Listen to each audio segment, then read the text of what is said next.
চিনতে পারছেন?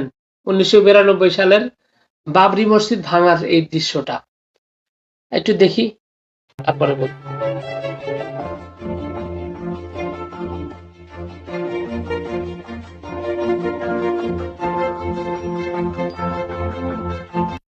এখানে উল্লাস, উগ্রবাদী, শুধু এমন একটা ভাঙা দৃশ্য যে দৃশ্যে আসলে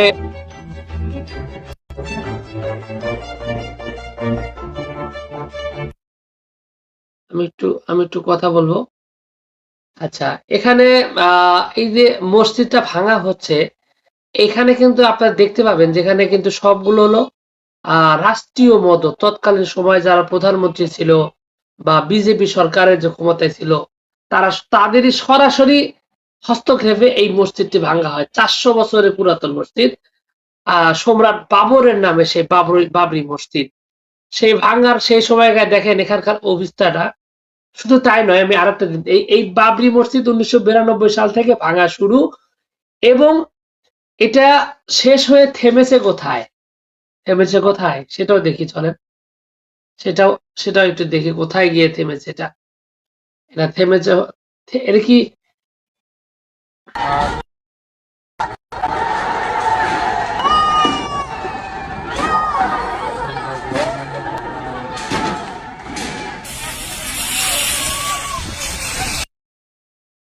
এটাকে কি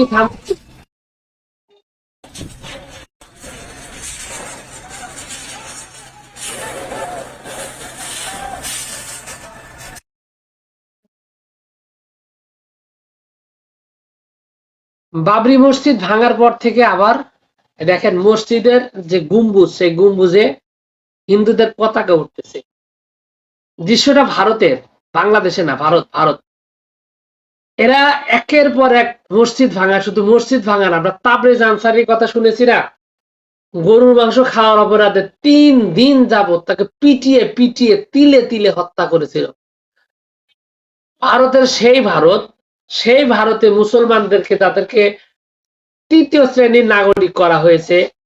যে ভারতে মুসলমানদের সরকারি চাকরি করার কোনো অধিকার নাই, যে ভারতে মুসলমানদের থেকে কি বলে, তাদের দোকান থেকে কোনো কিছু কেনাকাটা করা হয় না, যে ভারতে মুসলমানদের অবস্থা অত্যন্ত সংকীর্ণ, জটিলতম একটা পরিস্থিতি, কথায় কথায় তাদের হামলা, ভাঙচুর, মারধর, হ্যাঁ, আবার মুসলমান হলেই তাদেরকে বাংলাদেশে পুশব্যাক করা, এরকম ঘটনা কিন্তু ঘটছে, নিয়মিতই ঘটছে। তো বিষয়টা হলো যে সেই ভারতে মুসলমানদের একটা জাগরণ হয়েছে। কিরকম জাগরণ হয়েছে চলেন আমরা সেটা একটু দেখি। জাগরণটা হলো মুসলমানের জাগরণ, ইসলামের জাগরণ, এবং মুসলমানদের ঐক্যবদ্ধ করার যে জাগরণ, সেই জাগরণ। এটা হলো কোথায়?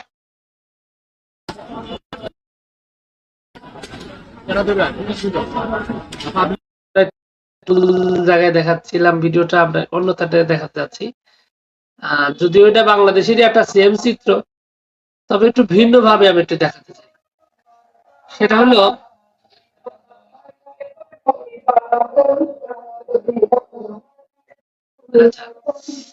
এখানে দেখো,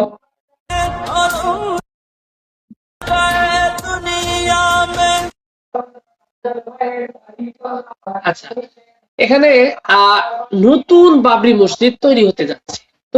নতুন এই বাবরি মসজিদটা কোথায় হতে যাচ্ছে? এই বাবরি মসজিদটা হতে যাচ্ছে ভারতের কলকাতার মুর্শিদাবাদ জেলায়। এই বাবরি মসজিদটি তৈরি করার ঘোষণা দিয়েছে এককালের তৃণমূল কংগ্রেসের এমএলএ, নাম হচ্ছে হুমায়ুন। উনি এটা তৈরি করতে চান। তো এই যে 3টা দৃশ্য আপনাদের সামনে আমি তুলে ধরলাম, 3টা দৃশ্য আপনাদের সামনে আমি নিয়ে আসলাম, এটার পিছনে কি কারণ? কারণটা হলো, আগের যে 2টা ভাঙ্গার চিত্র আপনারা দেখলেন, এই ভাঙ্গার চিত্রগুলো ছিল কিন্তু মুসলমানদের ক্ষতি করার উদ্দেশ্যে, মুসলমানদের মানে আত্মবিশ্বাস ধ্বংস করার জন্য।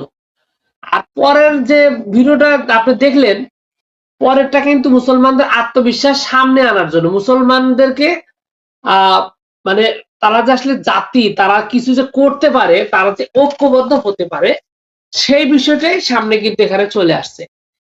তো মূলত এখানে যে বিষয়টা আমি বলতে চাই, যে যে মসজিদটা তারা ভেঙেছিল, যে মসজিদটা ভেঙে তারা মানে বুঝাতে চেয়েছিল যে বাংলা এই ভারতে মুসলমানদের কোনো অস্তিত্ব নাই, মুসলমানরা এখানে তৃতীয় শ্রেণীর নাগরিক হয়ে থাকবে, মুসলমানরা এখানে মানে মুসলমানদের কোনো অবদান, মানে এক কথা অবহেলার একটা পাত্র হিসাবে রাখবে। সেই জায়গা থেকে এখানে এই যে আজকে মুসলমানরা শক্তিশালী এক এবং ঐক্যবদ্ধ একটা জাতি, সেটা আনার যে একটা জায়গা, সেটা কিন্তু আমরা দেখতে পাচ্ছি। তো এখানে আরেকটা বিষয়টা দেখে রাখি যে মানুষ,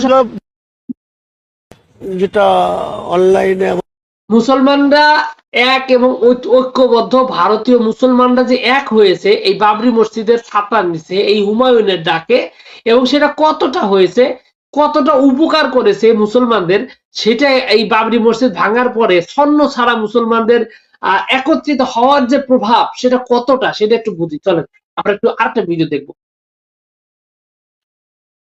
আমাদের এসবিআই বহরমপুর ব্রাঞ্চে 2,45,10,513।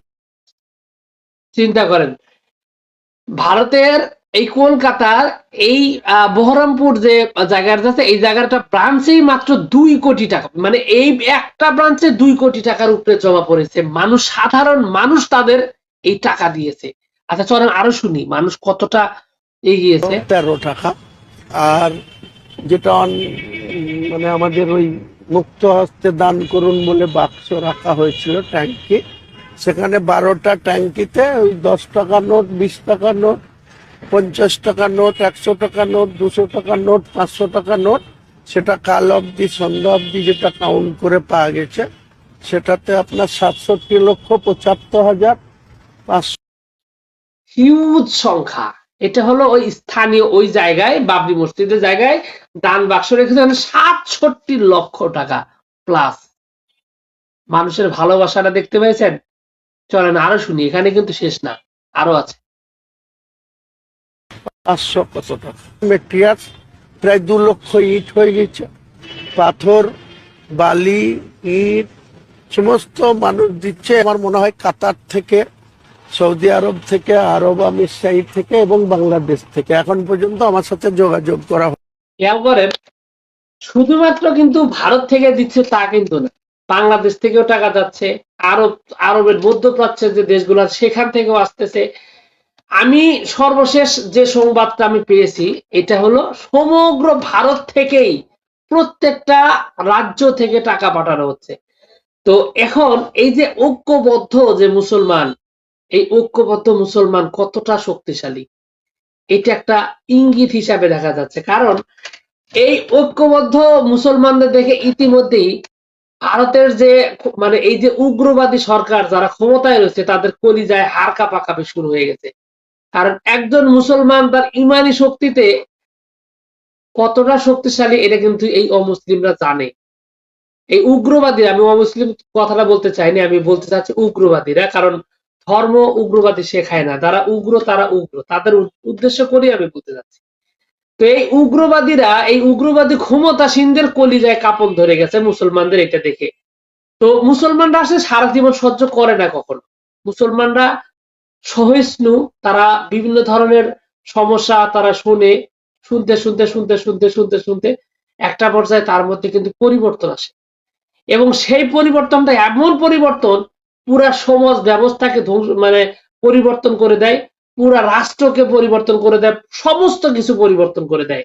সেটাই কিন্তু আমরা দেখতে পাচ্ছি। তো এই হুমায়ুন আসলে ভারতে শক্তিশালী মুসলিম নেতা বলতে আমরা ওই যে এআই মিমের আসাউদ্দিন ওয়াইসি নাম আমরা শুনেছি, কিন্তু ওনার যে শক্তিশালী অবস্থান, উনি ওনার জায়গা থেকে আছেন, কিন্তু পর্যাপ্ত মনে হয় নাই।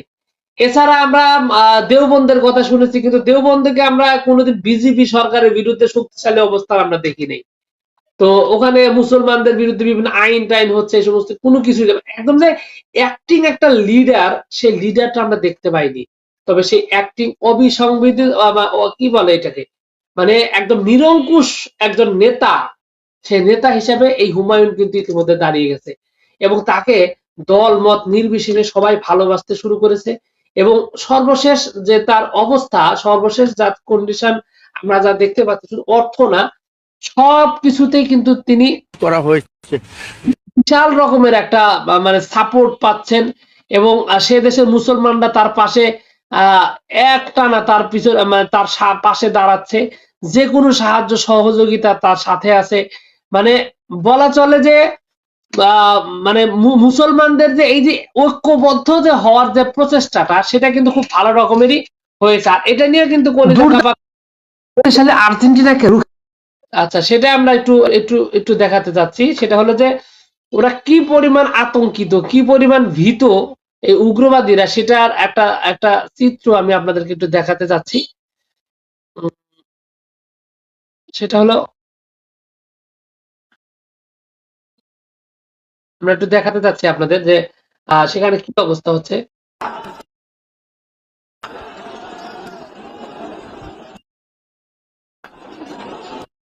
আচ্ছা, এখানে যে দেখতে পাচ্ছেন, এটা হলো কি একসঙ্গে গীতা পাঠ।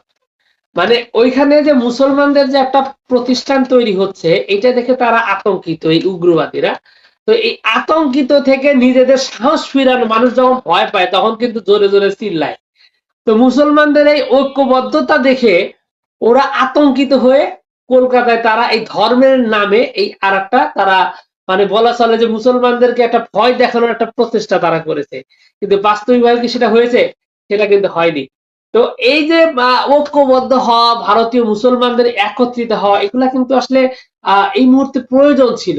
তো আজকে যে ভিডিওটার যে আমি শিরোনাম দিছি, এই শিরোনামটা কিন্তু উদ্দেশ্য কিন্তু এইটাই যে এই যে যারা মূলত মনে করেন যে ভেবেছিল যে মুসলমানরা শেষ হয়ে গেছে, মুসলমানরা আর ভারতে কখনো মাথা তুলে দাঁড়াতে পারবে না, এমনটা যারা ভেবেছে তাদেরকে এটা একটা বলা চলে যে একটা কঠিন একটা শিক্ষা, এটা তাদের জন্য কঠিন একটা তাদের জন্য শিক্ষা। আচ্ছা, আমরা আর একটু দেখি কিছু।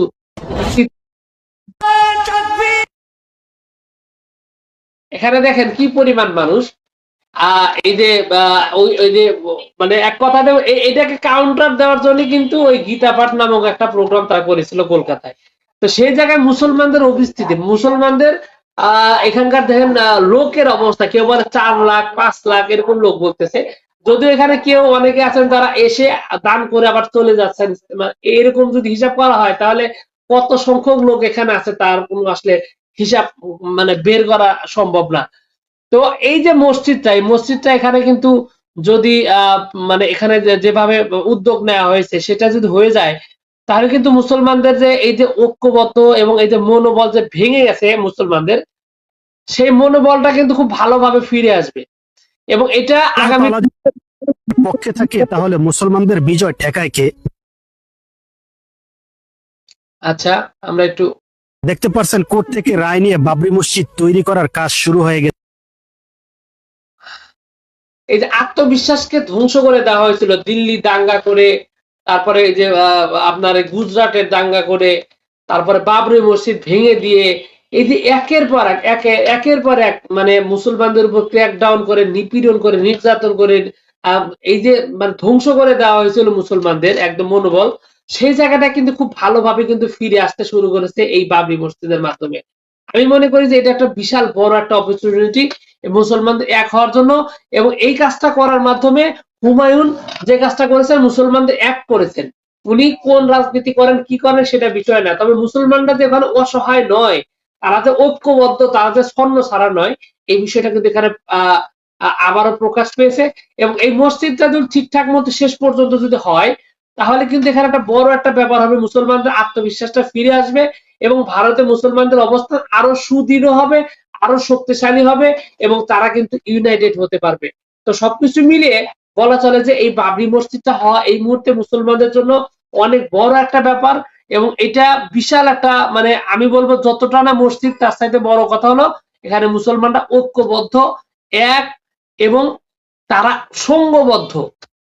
এই জিনিসটাই মূলত মনে করেন যেখানে প্রকাশ পেয়েছে বা প্রকাশ পাবে। তো এটাই আমি অপরূপ দৃশ্য দেখুন। আমি একটু হ্যাঁ তো এটাই শুধু বলতে চাচ্ছি যে মুসলমানদের এই যে ঐক্যবদ্ধ হলে যে তারা যে বিপদের মধ্যে পড়বে না, এবং এই যে উগ্রবাদীদের যে আতঙ্ক, তাদেরকে যে ভয় দেখানো, সেই বিষয়টা কিন্তু এখানে সুন্দরভাবে বুঝানো যাবে এবং তাদেরকে এই বিষয়টা কিন্তু ক্লিয়ার করে তাদেরকে বুঝানোর মতো পরিস্থিতি হবে। তো যাই হোক, আসলে এইটুকু ছিল আমার কথা। আগামী দিনে মুসলমানদের দুঃসময় চলে যাচ্ছে, আমরা সব জায়গায় দেখতে পাচ্ছি মুসলমানদের একটা বড় পরিবর্তন। বাংলাদেশে হাসিনার মতো একটা সরকার মানে পালিয়ে গেছে চোরের মতো। এখানে মুসলমানের একটা ঐক্যবদ্ধ আমরা দেখতে পাচ্ছি, তরুণ সমাজ কিন্তু সবাই এখন ইসলামপন্থী। এখন ইসলামের কোন দল করে সেটা বিষয় নয়, বিষয়টা তারা কিন্তু ঐক্যবদ্ধ এবং মুসলমানদের একটা জাগরণ সেটা কিন্তু বাংলাদেশে হয়ে গেছে। এবং ভারতেও আমরা এটা দেখতে পাচ্ছি, পাকিস্তানেও সেখানে চেষ্টা করছে, আমরা দেখতে পাচ্ছি নানান ভাবে জেগে ওঠার চেষ্টা করা হচ্ছে, কিন্তু তারা হয়তো একসময় সফল হবে। আফগানিস্তানেও আমরা দেখেছি, সমগ্র বিশ্বব্যাপী গত ১০০ বছর যে মারটা খেয়ে আসছে মুসলমানরা, সেই জায়গায় কিন্তু ভালো রকম একটা পরিবর্তন আমরা লক্ষ্য করছি এবং ভালো কিছু পরিবর্তন আসছে। আগামীর বাংলাদেশ মুসলমানের বাংলাদেশ, আগামী বাংলাদেশ ইসলাম, ন্যায়, নীতি এবং সাম্যের বাংলাদেশ এবং সত্যিকারের শান্তিপূর্ণ বাংলাদেশ হতে যাচ্ছে। সমগ্র বিশ্ব হতে যাচ্ছে শান্তিময়। মুসলমানদের হাতে মুসলমানদের যে হারানো যে ঐতিহ্য সেটা ফিরে আসলে সবাই ভালো থাকবে। কারণ বিধর্মীদের হাতে আমরা দেখেছি যে কেউ বাবরি মসজিদ ভাঙে, কেউ মুসলমানদের উপর যুদ্ধ চাপিয়ে দেয়, কেউ মুসলমানদের নানান ভাবে ধ্বংস করার জন্য নানান কিছু করতে থাকে। সেই জায়গা থেকে কিন্তু অনেকটাই পরিবর্তন আমরা কিন্তু এখানে দেখতে পাচ্ছি। তো যা হোক, সবকিছু মিলিয়ে আজকে এইটুকু ছিল আমার কথা। আর আশা করছি আমার এই কথার সাথে আপনারা একমত হবেন। যদি একমত হন অবশ্যই ভিডিওটিতে লাইক দিয়েন, আর যদি কোনো দ্বিমত থাকে, কোনো পরামর্শ বা আপনার কোনো মানে অন্য কোনো কথা থাকে, সেক্ষেত্রে আপনি কমেন্টস করে জানাতে পারেন। তো ভিউয়ার্স, আপনাদের সকলকে অনেক অনেক ধন্যবাদ। আসসালামু আলাইকুম ওয়া রাহমাতুল্লাহ।